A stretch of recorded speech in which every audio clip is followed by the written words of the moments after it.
Teenagers are leading a discussion about mental health challenges among children, grabbing the attention of Oregon Governor Tina Kotek and the top health official in the country. Reporter Evan Watson is here now. And Evan, these teens talked about what they need most. So what can be done about it?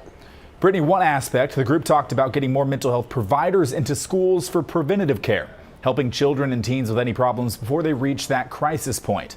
Governor Tina Kotek and U.S. Health and Human Services Secretary Xavier Becerra toured Fabian K. School on Monday. Becerra acknowledged the need for more mental health services, saying most Americans believe a mental health crisis is a growing and concerning problem. Kotek praised youth volunteers and plans to boost the number of mental health care workers across Oregon. Becerra said the national 988 Suicide and Crisis Lifeline is an improvement, but there's a need for better communication of what's available and better access to mental health care.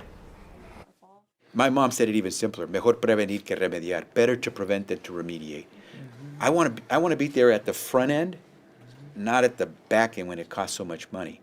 And so that requires us to focus on young folks. So we're going to try to do what we can. If we're going to get in a space, I'd like to do it at the early end with youth. And I've seen how youth have been so successful in making the connection with that generation of youth that's crying out for help.